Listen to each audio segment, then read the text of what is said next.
لوگ ہیں جس میں انبیاء بھی آ گئے، صحابہ بھی آ گئے، اولیاء اللہ بھی آ گئے، سارے آ گئے، تو کیا فرمایا؟ انعمت علیہم، جن پر انعام کیا۔ یا اللہ اب ہمیں پتہ چلے نا قرآن سے ہی کہ انعام یافتہ لوگ کون ہیں۔ تو اللہ تعالیٰ خود ارشاد فرما رہا ہے، دیکھیں قرآن پاک میں اگلی آیت اگلی جگہ پر، کیا نعم اللہ من النبیین، انعام یافتہ کون لوگ ہیں؟ من النبیین والصدیقین والشہداء والصالحین۔ یہ چار لوگوں کا ذکر آیا کہ نہیں آیا قرآن پاک میں نا؟ آج ہمارا ذکر تو صالحین پر ہے نا، تو صالحین کا ذکر ہے کہ نہیں؟ انبیاء کرام الحمدللہ وہ تو اللہ کے نبی ہیں، صدیقین۔ تو مقصد کیا کیا؟ کوئی کہتا ہے کہ اللہ ہمیں دکھا کا آپ ترجمہ کیا کرو گے؟ او بھائی اس نے کہا مجھے ایک مکان میری نظر میں آیا ہے، بہت زبردست ہاؤس ہے، تو میں کیا کہوں گا؟ یار دکھا وہ آئے؟ آپ سے پوچھتا ہوں، اس لیے کہ میں نے دیکھا ہی نہیں تو میں اس کو کہوں گا دکھا۔ اور اگر میں نے دیکھا ہو، مثال کے طور پہ دیکھا ہو، جیسے میرے والد، میرے استاد، میرا آئیڈیل، میرا کیا کہتے ہو سیلیبریٹی آپ کی جو ہوتی ہیں، جس کے تحت آپ دیکھو متاثر ہوتے یار میں تو ایسا بنوں گا، میں تو ایسا استاد جیسا بنوں گا، میں ایسا کرکٹ والا جیسا بنوں گا، ہے نا؟ تو کیا بولتے ہو؟ دعا کرتے ہو یا اللہ مجھے ایسے میرے والدین کے تحت مجھے چلا، والدین کے نقش قدم پر چلا، مجھے اپنے بھائی کے نقش قدم پر چلا، اے اللہ مجھے استاد کے قدم پر چلا۔ دیکھا تو ہے میں نے، جبھی تو کہوں گا میں چلا۔ ارے جس نے نہ غوث کو دیکھا ہو، نہ خواجہ غریب نواز کو دیکھا ہو، نہ جس نے داتا پیا اور بابا فرید کو جانتا ہو، تو وہ تو یہ کہے گا نا مجھے دکھا۔ ارے ہمارے اعلیٰ حضرت نے کیا فرمایا؟ اللہ میں اسی راستے پر چلا جس راستے پر صدیق اکبر ہے، جس راستے پر غوث اعظم ہے، جس راستے پہ مولا علی ہیں، اور جس راستے کے اوپر داتا گنج بخش اور خواجہ غریب نواز ہے۔ یہ ہے اہدنا الصراط المستقیم صراط الذین انعمت علیہم۔ میرے دوستو بزرگوں، اب راہ چلانا اس لیے دشوار ہے کہ ہمارے دل میں اگر کسی ولی کا بغض ہو، اولیاء کرام کو ہم مانے نا، تو پھر ہم یہاں دکھائی لکھیں گے نا کہ دکھا، اور دیکھنا تو ایسا ہی ہے کہ جب تیرا دل صاف ہو جبھی تو دیکھے، جب تیری آنکھیں روشن ہو جبھی دیکھے، ورنہ تو تجھے نظر آئے گا ہی نہیں۔ تو میرے دوستو بزرگوں، اولیاء کا بغض، اولیاء کی شان برحق ہے، ایک نہیں، قرآن پاک کی لاتعداد آیات کریمہ آپ کو اگر میں کچھ تو سناؤں گا، کچھ تو آج کی بیان میں ہے، لیکن کچھ اتنی ہے کہ بیان ہی نہیں کر سکتے۔ اور اس سے محاورہ تم کو ایک چھوٹی سی مثال دلیل کے طور پہ دے دوں، اللہ کے ولیوں کی شان اللہ تعالیٰ نے اس طرح بیان کی کہ آیات میں نہیں، پوری صورتیں ہیں۔ سورہ کہف اٹھا کے دیکھ لو، پوری اولیاؤں کا بیان ہے کہ نہیں؟ آپ دیکھیں، اللہ اکبر، سورہ مریم، کون ہے سورہ مریم؟ آپ اٹھاؤ اور آگے چلے جاؤ تو لقمان، حضرت لقمان کے اوپر ساری پوری صورتیں پوری اللہ کے ولیوں کے اوپر ہیں۔ تو پھر کیا کمال ہو میرے دوستو بزرگوں؟ بات یہ ہے کہ ہمیں اگر اولیاء کرام کا دل میں ہمارے بغض یا ناراضگی یا اعتراض یا شان نہیں مانتے، ہم غریب نواز کو نہیں مانتے، نعوذ باللہ، کہ یہ کتابیں لکھ دیں الٹے سیدھے ولیوں کے بارے میں، الٹے مطلب کلمات لکھ دیں، تو اللہ تعالیٰ نے قرآن میں یہ بھی فرما دیا کہ جس نے میرے ولی کے خلاف اعتراض کیا، شان گھٹائی، تو اس کے خلاف اللہ کی جنگ ہے۔ اللہ جنگ لڑتا ہے جو ولیوں کے خلاف ہو، جو اولیاء کرام کے خلاف بد زبانی کرتا ہے، اس کے کو اللہ نے کیا فرمایا؟ میری اس کے خلاف جنگ ہے۔ اب اتنی بڑی تمہید میں نے دی اس کو دو الفاظوں میں، دیکھو ہم جو اپنا امام مناتے ہیں نا، تو امام کی شان یہی ہے، اس نے دو شعروں کے اندر ہمیں بتا دیا، سن لو بس، پھر سمجھ جاؤ گے تمہیں ضرورت نہیں ہے کہ ان کو اگر تھوڑا سا دماغ بھی ہوتا، عقل تو یہ دل کی تو بات چھوڑ دو، عقل بھی ہوتی تو وہ بھی سمجھتا کہ اللہ والوں کی شان جب قرآن میں بیان ہو رہی ہے، اللہ والوں کی کرامتیں قرآن میں بیان ہو رہی ہیں، تو ان کو سمجھ نہیں آ رہا۔ تو امام اہل سنت کیا فرماتے ہیں کہ عقل ہوتی تو خدا سے نہ لڑائی لیتے۔ اللہ فرماتا ہے نا، جس نے میرے ولیوں کی شان میں کوئی گستاخی کی تو کس سے لڑائی کی؟ اس نے مجھ سے جنگ کی۔ تو امام کیا فرماتے ہیں کہ عقل ہوتی تو خدا سے نہ لڑائی لیتے، ارے یہ گھٹائیں اسے منظور بڑھانا تیرا، یہ گھٹائیں اسے منظور بڑھانا تیرا۔ اللہ تو شان بڑھاتا ہے اپنے حبیبوں کی، اپنے پیاروں کی۔ اور دیکھیں آپ حدیث پاک کو غور کیجئے کہ اللہ تعالیٰ ارشاد فرماتا ہے، بخاری شریف کتاب التواضع، ضمناً کتاب التواضع باب بخاری شریف اور حدیث کیسی ہے؟ اللہ فرماتا ہے جب بندہ میری عبادت کرتا ہے، کثرت سے نوافل پڑھتا ہے، نیکی کرتا، تو پھر میں کیا کرتا ہوں؟ میں اس کی زبان، وہ جو بولتا ہے نا، میں زبان بن جاتا ہوں۔ وہ جو ہاتھ یا کان سے سنتا ہے، میں اس کے کان بن جاتا ہوں۔ اس سے مراد کیا ہی ہے؟ اس سے مراد کن فیکون، کہ پھر جب اولیاء کرام کو کرامت دکھاتے ہیں تو سبحان اللہ، یہ اللہ تعالیٰ کی عطا ہے اس پر، اس لیے کہ وہ اللہ کا ولی ہے۔ اللہ تعالیٰ فرشتوں سے فرماتا ہے کہ آپ تم بھی اس سے محبت کرو، اس لیے کہ میں بھی اس سے محبت کرتا ہوں، تو وہ اللہ کا ولی ہو جاتا ہے۔ میرے دوستوں دوسروں کو اب اگلی جگہ دیکھیں، ایک اور آیات کریمہ بڑی مشہور، اس کی بھی تھوڑی سی مختصر قرآن کے حوالے سے۔ قرآن پاک فرماتا ہے الا ان اولیاء اللہ، ذکر ہے نا اولیاء اللہ کا، بالکل کھلے عام ہے نا بھائی، ہے کوئی مسئلہ؟ الا ان اولیاء اللہ لا خوف علیہم ولا هم يحزنون۔ آہا، مفسروں نے بڑا کلام کیا کہ جو اللہ کا ولی ہے، اللہ کا ولی، مفسر امام راغب اصفہانی رحمت اللہ تعالی علیہ متوفی ہیں 506 ہجری کے، بڑے مفسر ہیں۔ آپ لکھتے ہیں اپنی کتاب میں کہ ولی کون ہے اور ولایت کیا ہے، لیکن میں مختصر بتا رہا ہوں کیا کہ اللہ کا جو ولی ہے اس کو نہ خوف ہے نہ کوئی غم ہے، نہ وہ کبھی غمگین ہوتا ہے نہ وہ کبھی خوف رکھتا ہے۔ تو ایک بات سمجھ لیجئے کہ خوف تو ہر انسان کو ہے، یا یہ بات تو ضرور بیان کر دی کہ اللہ کے ولی کو خوف نہیں ہے، اللہ کے ولی کو خوف ہے۔ اگر اللہ کا ولی کو خوف نہ ہو تو اللہ کا ولی نہیں۔ لیکن سنو، یہاں ضمن مفسر فرماتے ہیں کہ خوف دنیا کا نہیں، دنیا والوں سے وہ خوف نہیں کرتا اللہ کا ولی، ہاں اس کے دل میں سب سے زیادہ خوف ہے تو اللہ کا خوف ہے۔ یہ ہے ولایت۔ دیکھیں نا، یہ اللہ کا ولی بننا ہے تو سب سے پہلے اللہ کا خوف اپنے دل میں ڈالو۔ جس دن تمہارے دل میں یہ پہلا مرحلہ، دیر آر بیسک تھنگ، اگر ہم نے بولے نا انگلش سکھاؤ بابا، ہمیں عربی سکھاؤ، تو تمہیں قاعدہ ضرور پڑھنا پڑے گا۔ الف ب ت سے کا قاعدہ نہیں پڑھو گے، یا میتھمیٹکس سیکھنا ہے تو 1 2 3 کا جو پورا معاملہ ہے، پہلا بیسک یہ نہیں سیکھو گے تب تک تو آگے بڑھنا مشکل ہے نا۔ کوئی کہ میں یہ پڑھے بغیر ہی ٹاپ کا PhD بن جاؤں، میتھمیٹکس کا ماہر بن جاؤں، نہیں بن سکتا۔ تو مقصد کیا ہے کہ سب سے پہلے اپنے دل میں تقویٰ پیدا کرنا ہوگا، اللہ کا ڈر اور اللہ کا خوف۔ اولیاء کرام میں کیسا ہے؟ اللہ خود فرماتا ہے کہ یہ صرف اللہ سے ڈرتے ہیں، اللہ کی رضا کے لیے ہر کام کرتے ہیں، اللہ تعالی کی رضا کے بغیر کوئی ایسا دوستی رکھتے ہیں تو اللہ کے لیے رکھتے ہیں، دشمنی رکھتے ہیں تو اللہ کے لیے رکھتے ہیں، اس کی رضا میں شامل رہتے ہیں، یہ کہلاتے ہیں اللہ کے ولی۔ اتنا آسان تو نہیں نا اللہ کے ولی بننا، بڑا مشکل، بڑے مراحل طے ہوتے ہیں۔ میرے دوستو، امام راغب اصفہانی، میں نے ابھی بات کی ان کی، آپ فرماتے ہیں کہ ولی کے سمپل معنی دوست مددگار، ولی مینس دوست اور مددگار۔ آپ فرماتے ہیں ولایت کیا چیز ہے؟ ولی تو وہی ہے نا جو ولایت حاصل کرے۔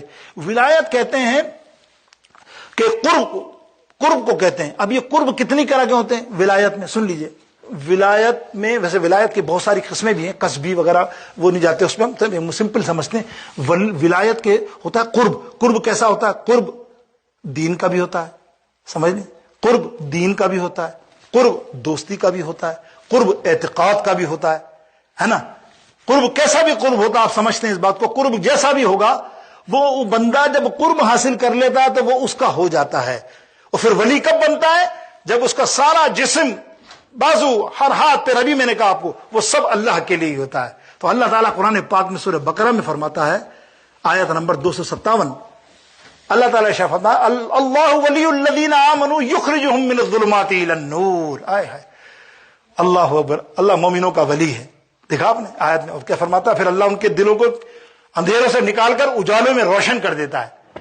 تو یہ مختصر قرآن پاک سے میں اولیاء کرام کی شان بیان کر رہا ہوں۔ ویسے تو میں نے اسٹیپ بتایا نا، پہلا اسٹیپ تو یہ تھا، اگر آپ چاہتے ہیں کہ ہمیں قرب الہی حاصل ہو، اللہ کا قرب، بہت سے لوگ سوال کرتے ہیں میسج میں بھی، یہاں بھی، لیکن اب بندے کو کیا سمجھا، اس میں پریکٹیکل ہے، کوئی بولنے سے یا پڑھنے سے نہیں ہوتا۔ سب سے پہلا معاملہ کیا ہوتا ہے کہ تم اللہ سے ڈرو، اللہ کا خوف پیدا کرو۔ اللہ کا خوف کیا ہے؟ آپ بولیں گے کہ اللہ کا خوف آسان سا ہے، لیکن آپ کی سمجھ میں کسی کی نہیں آتا، دنیا میں کسی کو آتا ہے نہیں، سارے بے روی کرتے ہیں، دیکھتے نہیں۔ سب سے بات یہ ہو کہ اللہ مجھے دیکھ رہا ہے، یہ بیسک کانسیپٹ آپ کے دل میں آنا چاہیے، اللہ مجھے دیکھ رہا ہے۔ اور آج کے زمانے میں تو ہر ایک بچے کو بھی سکھاؤ، ہم جو پڑھاتے ہیں بچوں کو، ویسے بتا رہا ہوں، الحمدللہ پہلی سٹوری میں یہی بتاتا ہوں، ایک 5 سال 6 سال کے بچے کو اسٹوری سنائی تھی میں نے بہت پہلے. اس کے والد نے ایک واقعہ سنایا, مجھے خوش ہو گیا دل. بولو بل صاحب قاری صاحب آپ نے کیا مزے کی اسٹوری سنائی ہے آپ کو. ابھی سے بچے کو, میرا 5 سال کا بچہ ہے اور 6 سال کا ہوا تو مجھے اس نے ایک دن ایسا کیا کہ مجھے پانی پانی کر دیا. ہم دونوں میاں بیوی کو. بولے کیا ہو گیا؟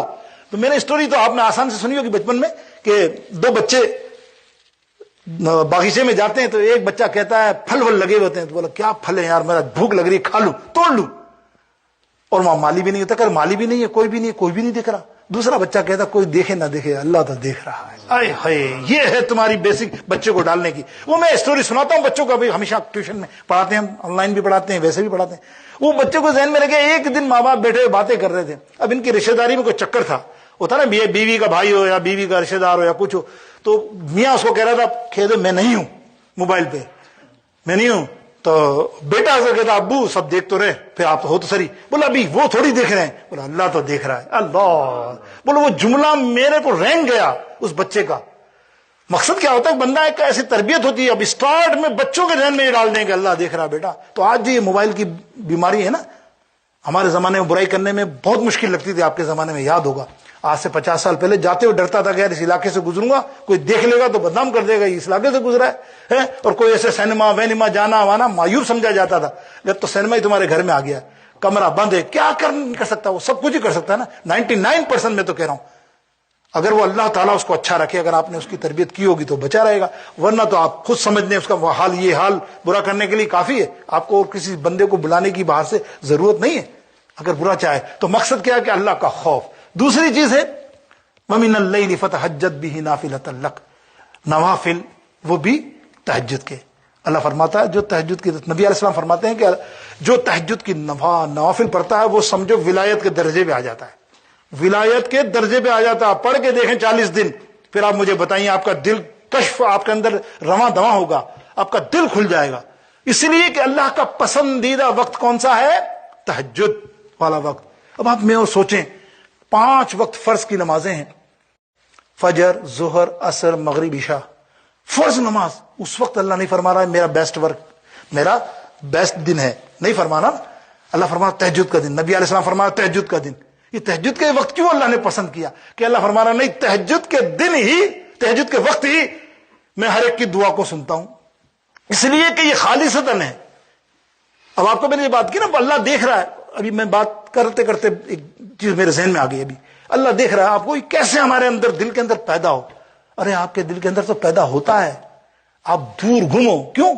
دیکھو رمضان المبارک, سب سے بڑا تقوی والا تو کون ہوتا ہے یار؟ تقوی والا تم ہوتے ہو, تم ہوتے ہو تقوی والے. بڑے بڑے لوگ بولتے ہیں یار یہ روزہ کا وقت ہو, پیاس لگ رہی ہے, وضو خانے میں کون دیکھ رہا, کلی بھی کر رہے ہو. ایسا نہیں ہے کہ پانی نہیں ڈال رہے ہو, کوئی منع کرتا ہو پانی پہ ہاتھ نہیں لگاؤ, وضو کر رہے ہو پانی ڈال لو, کلی پیٹ میں لے لی پانی, پیٹ بھر گیا نا, کون دیکھ رہا ہے؟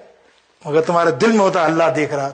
تم ہو یار, 10 سال کے بچے کو روزہ رکھواؤ, دیکھو اس کا تقویٰ دیکھو تم, وہ بھی نہیں. تم کتنا ہی بولو بیٹا بہت وقت ہے, گرمی بہت ہے, ٹائم بہت ہے, بولا نہیں میں روزہ نہیں توڑوں گا. یہ تقویٰ اللہ نے بتا دیا تمہیں, یہ مہینہ دیکھے آنے والا ہے مہینہ کہ اس میں تقویٰ ہے. تو پورا مہینہ, پورا سال, 12 مہینے ہم کیوں نہیں اس تقویٰ پہ قائم رہتے کہ ہر چیز میں ہم دیکھیں, کام کر رہے ہیں, نوکری کر رہے ہیں, کسی سے بات کر رہے ہیں, کوئی جھوٹ نہ بولیں, کوئی غیبت نہ کرے, کوئی برائی نہ کریں. ذہن میں یہی ہو اللہ دیکھ رہا, تو انشاءاللہ کبھی برائی کی طرف نہیں جاؤ گے بلکہ ولایت کی طرف چلے جاؤ گے. اللہ کے نیک بندے اور اللہ کا قرب حاصل کرنے والوں میں تمہارا شمار ہوگا. تو یہی ہے کہ جب تہجد پہ بندہ اٹھتا ہے نا, مفسرین فرماتے ہیں کہ تہجد کا وقت ایسا ہوتا ہے کہ یہ بندہ دکھاوے کے لیے نہیں اٹھتا. کسی کو ٹیلی فون کر رہا ہو, سہیل صاحب, اقبال صاحب, صدیق صاحب, کیا ہوا, میں تہجد پہ اٹھ رہا ہوں بھائی, ایسا تو کوئی نہیں ہوتا. سب سو رہے ہوتے, خود بیوی بچے, ان کو نہیں پتا ہوتا.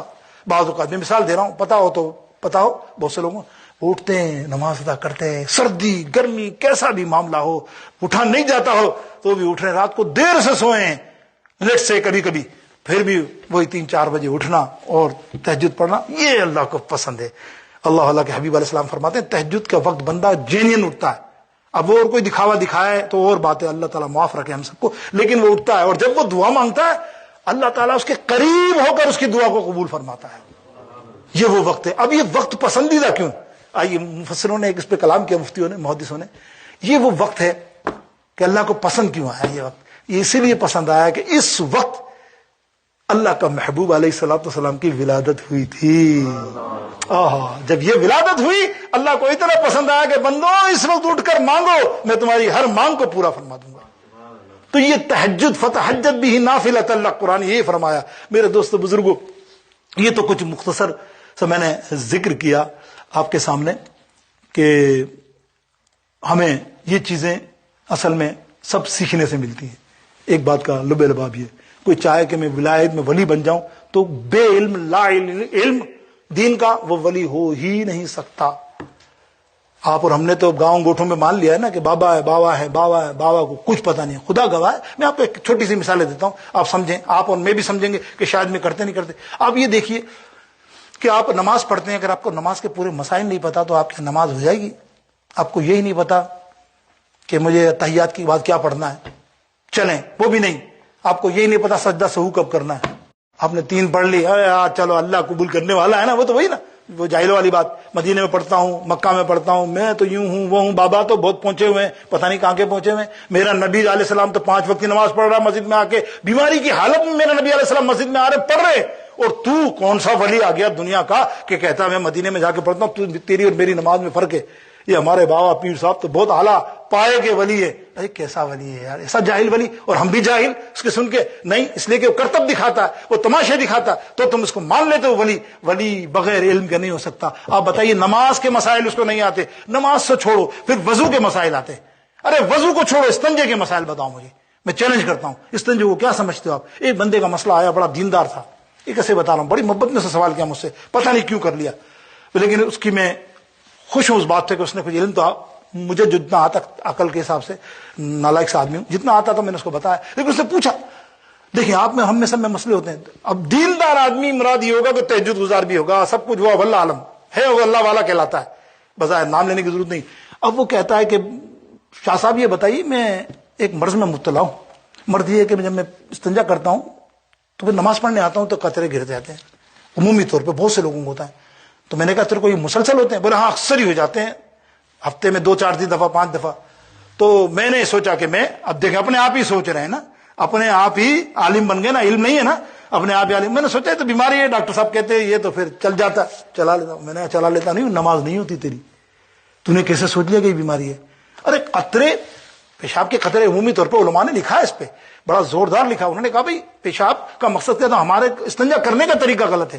ہم استنجا کر کے فوراً اٹھتے ہیں، فٹافٹ ٹائم دیکھتے ہیں، نماز پڑھوں بھاگوں، اور جلدی وضو کرتے ہیں، مسجد بھاگتے بھاگتے پہنچتے ہیں. تو وہ جو ٹپکے رہتے ہیں نا ایک آدھ دو، وہ تو قدرتی بات ہے نا یار. آپ پائپ میں دیکھیں، آپ شاور لیتے ہیں نا فل ٹائم پہ، اور شاور کو بند کر دیں تو ٹپکے گرتے کہ نہیں گرتے یار، 1 2 3 تک ہلکے ہلکے، پھر آخر میں جا کے رکتے ہیں. تو جب استنجا کر رہا ہے کوئی طریقہ ہے، سیکھے جب نا. استنجا کا طریقہ سیکھا ہی نہیں اور اللہ کا ولی بنا ہوا، اور پھر نماز ہے ساری ضائع. آپ خود دیکھ رہے ہو، ایسا نہیں ہے لا علمی میں بولے میرے کو علم نہیں تھا. اور بھائی علم حاصل کرنے کے لیے اب دنیا پڑی ہے، کسی سے معلوم کرو. اسی لیے نبی علیہ السلام نے فرمایا اگر تمہیں نہیں آتا کسی سے معلوم کرو، جاؤ اپنے سے اچھے سے معلوم کرو تاکہ تمہیں علم ہو، کم سے کم تمہاری نمازوں کا تو علم ہو نا. تو وہ کیا ہے کہ تھوڑی دیر لگا لے، 15 سیکنڈ بعد استنجے کے اٹھ جائے، آرام سے اطمینان ہو جائے. لیکن وہ دوسرے طریقے ہوتے ہیں، ہمارے یہاں نماز کی جلدی ہوتی ہے، فوراً بھاگنا ایک عادت بھی ہوتی ہے آدمی کو. استنجے میں فوراً بس کس طرح پانی ماروں بھاگوں، تو پھر وہ قطرے گرنے سے ناپاکی ہوتی ہے، اور ناپاکی صاف کرنا لازمی ہے. اس کے بغیر نماز نہیں ہوگی، ماں سوائے اس کے شرعی طور پہ عذر ہو، اس کو واقعی بیماری ہو، ڈاکٹر کہے ہو کہ بھائی اس کی بیماری ہے، یہ نہیں رک سکتی، تو پھر وہ ایک الگ مسئلہ ہے. تو میرے دوستو بزرگوں، ان سب کو سیکھنے کے لیے بات کیا تھی؟ صحبت بہت ضروری ہے. تم یہ کہو یار کسی ولی کی، کسی کی ابتدا نہ ہو، کسی عالم دین، کسی بھی علم والے کی صحبت، کسی اللہ والے کی صحبت نہیں ہوئی نا تو بندہ بیکار ہے. یاد رکھو، یہ نہیں کہ میں اپنے لیے کہہ رہا ہوں یا کسی اور کے لیے کہہ رہا ہوں. ارے خواجہ غریب نواز نے 20 سال، 18 سے 20 سال اپنے مرشد کے پاس لگا دیے. اور کیسے لگائے؟ بابا فرید اپنے مرشد کے پاس، بڑے بڑے اولیاء کرم، داتا گنج بخش علی ہجویری، یہ سارے کے سارے اپنے مرشد کے پاس سیکھنے جاتے تھے. حالانکہ اتنے اللہ بڑے اللہ والی. خواجہ غریب نواز کے ایک واقعہ مجھے یاد آیا، بڑا مختصر ہے لیکن اگلے ہفتے جانا ہے نا، تو اس لیے انشاءاللہ تعالیٰ ان کے وسیلے سے ہم ضرور یہ ذکر کرتے ہیں. 18 برس آپ مرشد کی صحبت میں رہے. ایک دن مرشد نے بلایا. مرشد کے گھر ایسا تھا کہ ایک کمرہ تھا پہلے، پھر اس کے بعد مرشد بیٹھتے تھے جس بیٹھک میں حضرت عثمان ہارونی رحمۃ اللہ تعالی علیہ وہاں. تو آپ نے ان کو بلایا، ادھر آؤ. تو آپ آئے. اور آپ آ کے آپ نے ان کو کہا جاؤ دوسرے کمرے میں سیدھے ہاتھ کے اوپر الماری کے اوپر فلاں چیز ہے لے کے آؤ. تو حضرت خواجہ غریب نواز دیکھو 18-20 برس جس کی صحبت میں رہے بندہ, کہتے ہیں یا مرشد وہاں الماری بھی ہے کیا؟ وہاں الماری بھی ہے کیا؟ بولے تجھے نہیں معلوم؟ بولے تو آتا ہے ڈیلی روز میرے پاس آتا جاتا ہے اور پھر تجھے نہیں پتا؟ بولے یا مرشد خدا گواہ ہے نہ میں نے رائٹ پہ دیکھا نہ لیفٹ پہ دیکھا آج تک. جب آپ کے دربار میں جب آتا ہوں نا میں گھر میں, میری نگاہ نیچی ہوتی ہے, جب آپ کا چہرہ سامنے ہوتا ہے بس میری نگاہ آپ کے سامنے ہوتی ہے. آپ دیکھیں صحبت کیسی ہوتی, صحبت مولانا روم کو دیکھیں, میں نے واقعہ سنایا تھا آپ کو مولانا روم کا, ان کا واقعہ بھی سنا چکا ہوں. تو صحبت کیا, کسی اللہ والے نے کتنی خوبصورت بات کی کہ صحبت سوال تورا سوال کند, صحبت سوال تورا سوال کند, صحبت طال تورا طال کند. اگر اچھے کی صحبت رکھو گے نا, اچھے کی صحبت رکھو گے تو تم بھی اچھے ہو جاؤ گے. جیسا اچھا ہے ویسا ہی تم کو غریب نواز بنا دے گا. ایسا اچھا ہے تو غریب نواز تم کو بختیار کاکی بنا دے گا, بختیار کاکی کی صحبت ہے تو بابا فرید بنا دے گا. اور یہ بناتے جاتے ہیں مشینیں, اس لیے کہ اچھی صحبت میں رہو گے تبھی تمہیں یہ فائدہ ہوگا. اور صحبت کا ذکر میرے دوستو بزرگوں قرآن پاک سے سیکھتے ہیں. قرآن کیا فرماتا ہے نا, اگر ہم صحبت اختیار کریں تو کیا ہوتا ہے, کسی کا وسیلہ اختیار کریں, کسی کی نسبت اختیار کریں تو صحبت کیا, پوری سورہ قرآن پاک کی سورہ کاف اٹھا کے دیکھو. یہ تو میں انسانوں کی صحبت کی بات کر رہا ہوں. میں ایک مسلمان دوسرے مسلمان صحبت حاصل کرے تو کیا بن جاتا, اللہ کا ولی, ولایت مل جاتی ہے اگر اچھے اعمال اور اچھے نیتی کے ساتھ اس کی صحبت میں رہے, ادب کے ساتھ رہے. لیکن یہاں تو قرآن پاک نے ایک جانور کو ولی کی صحبت میں کیا بنا دیا وہ دیکھو تم. اللہ تعالیٰ ارشاد فرماتا قرآن میں, آپ قرآن پاک میں سورہ کہف, قلبہم باسط ذرائہم بالوسید. قلب کتے کا ذکر قرآن پاک میں, اور کتنے خوبصورت انداز میں فرماتے ہیں مفسرین کہ غار ہے, 7 یا 8 آدمی اللہ والے وہ سو رہے ہیں. وہ تو ہیں اللہ والے نا, اللہ کے ولی, اللہ نے ڈکلیئر کر دیا ان کو تو ولایت والا. کتنے برس ہوئے, دیر آر 309 ایئرس, کہیں 310 303 309 ایتھینٹیکیٹ کچھ 4 حدیثوں میں جو پڑھی جاتی ہیں وہ بیان ہوتی ہیں. 309 سال اللہ نے سلایا. اللہ نے فرشتوں کو حکم دیا تم جاؤ ان کی کروٹیں بدلتے رہو. سورج کو حکم دیا اس طرف مت جانا, ایسا لگ کے وہاں کچھ زمانہ گزرا ہی نہیں, نہ رات نہ دن سوتے رہے. لیکن یہ تو کمال ہے نا کہ اللہ کے ولی ہے. لیکن اللہ رب العالمین نے یہاں ذکر کیا ہے کہ وہ تو اللہ والے ہیں, ان کو چھوڑو. ان کے باہر جو ان کا نسبت والا کتا ہے, جو ان کی محبت والا کتا ہے, وہ ٹانگیں پھیلا ہے. ذکر کیا باسطن قلبہم باسطن ذرائہم, ٹانگیں پھیلا جس طرح کتا سوتا ہے, آرام سے سو رہا ہے. اس کتے کا ذکر کیا. یہ کتا کون ہے مختصر سنیے. یہ کتا یہ ہے کہ یہ اللہ والے 8-10 آدمی 7-8 آدمی کسی علاقے میں رہتے تھے, اللہ کی تبلیغ کرتے تھے, دین کی تبلیغ کرتے تھے. اسرائیلی زمانہ تھا. وہاں ایک بادشاہ خطرناک, جابر, ظالم, بہت ہی خطرناک. اسے پتا چلا کہ کچھ لوگ ایسا کر رہے ہیں, یہ اللہ کی توحید بیان کرتے ہیں, تو اس نے سر قلم کرنے کا حکم دیا, گرفتار کرو ان کو. تو انہوں نے راتوں رات شہر چھوڑنے کا ارادہ کر لیا. ان 8 لوگوں نے, یا 7-8 ہی سمجھے, 8 لوگوں نے. ابھی جا رہے ہیں اندھیرے کے اندر کے, یہاں سے بھاگے دوسری علاقے میں جا کے پناہ لیں. جا رہے ہیں تو ایک کتا ان کے سامنے آ گیا. اب یہ ڈرے, اب یہ کتا سامنے آ گیا. ایک نے موٹی سی لکڑی اٹھائی اور ایک کو کہا میں اس کو مارتا ہوں, بھگاتا ہوں, ورنہ تو یہ مصیبت ہو جائے گی. اس لیے یہ بھونکے گا. کتے کی صرف کیا ہے, بھونکنا. اور یہ بھونکے گا تو سپاہی سارے آ کے ہم کو گرفتار کر لیں گے, کون ہے. اب وہ ماننے کے لیے آگے بڑا اللہ کا ولی, تو اللہ رب العالمین نے اسے زبان عطا فرما دی کتے کو. آئے ہے وہ کتا کہتا ہے اللہ کے ولیوں سنو جملے سمجھنا سمجھ جانا, میں آگے تفصیل نہیں کر رہا ہوں, ٹائم نہیں ہے. اللہ کے ولی تو تفسیر میں کیا آتا ہے, وہ کہتے ہیں اللہ کے ولیوں میں وہ کتا نہیں ہوں جو ولیوں پہ بھونکتا ہے. سمجھدار کے لیے اشارہ کافی ہے. میں وہ کتا نہیں ہوں جو ولیوں پہ بھونکتے ہیں. میں نہیں بھونکوں گا. میں تم کو وعدہ کرتا ہوں, میں تم سے پیار کرتا ہوں, میں تمہارے ساتھ تمہاری صحبت میں رہنا چاہتا ہوں, تمہاری نسبت اختیار کرنا چاہتا ہوں, اور تمہارا وسیلہ اختیار کرنا چاہتا ہوں. انہوں نے اس کو ساتھ لے لیا, چل یار تو بھی ہمارے ساتھ. اب وہ چپ چاپ کتا گیا اور وہاں لیٹا. اب اس کتے کا مرتبہ اللہ تعالیٰ بیان کر رہا ہے, کیونکہ اس نے ولیوں کا وسیلہ لیا, اس نے اولیاء کرام کی نسبت لی, میرے پیاروں سے, میرے ولیوں سے اس نے محبت کی, تو اس کا مرتبہ کیا ہوگا. کوئی کتا کل قیامت کہ بس جنت میں نہیں جائے گا ماں سوائے اس کتے کے. یہ کتا جنت میں جائے گا. اور کیسے جائے گا؟ ایک بلند باعور ایک شخص بہت ہی زیادہ اللہ کا ولی تھا بظاہر، کہہ رہا ہوں شروع میں. اس کی ولایت کا یہ معاملہ، اس کی عبادتوں کا یہ معاملہ اللہ کی بارگاہ اقدس میں کہ اس کے بارے میں مشہور تھا، یہ جو دعا مانگ لینا اللہ فوراً قبول کر دیتا تھا، اتنا مشہور. لیکن موسیٰ علیہ السلام سے کسی بات پر گستاخی کی. اللہ کے نبی سے جو گستاخ ہوتا ہے نا، وہ اس کا یہی ہوتا حال. اس کی ساری ولایت چھین کر اس کو شیطانیت عطا کر دی. اور کیسی شیطانیت اس کو عطا کی کہ کل قیامت میں جہنم کے اندر جب اس کو ڈالا جائے گا، یہ جو کہف کا کتا ہے اس کی شکل میں اس کو جہنم میں ڈالا جائے گا، اور اس کہف کے کتے کو اس بلند باعور کی شکل کے اندر جنت میں ڈالا جائے گا. تو کتنا اچھا مرتبہ ملا اس کتے کو. کس وجہ سے؟ صرف دروازے کے باہر بیٹھا ہے، ابھی تو ولیوں کے قریب بھی نہیں ہے. کہ جنہوں نسبت پاکا دی مل جائے او جنتی، نسبت مل جائے اللہ والوں سے. جنہوں نسبت پاکا دی مل جائے او جنتی، پاویں کتا ہوئے بیٹھا کسی غار دے بوئے تے. کسی غار کے دروازے میں خالی کتا بیٹھا ہوا ہو، اللہ اس کو جنت عطا کر دیتا. تو اللہ کے ولیوں سے نسبت قائم رکھو، اللہ کے ولیوں سے محبت کو قائم رکھو، ان کی صحبت کو اپناؤ. اور خواجہ غریب نواز معین الدین چشتی شہنشاہ ہند الولی کا عرس آنے والا ہے، اگلے جمعے منائیں گے. ابھی سے نیت کر لی ہم نے، ایک ہفتہ پورا ثواب پائیں گے. اللہ تعالیٰ مجھے اور آپ سب کو نیک عمل کی توفیق عطا فرمائے. وآخر دعوانا الحمدللہ رب العالمین. سنت ادا.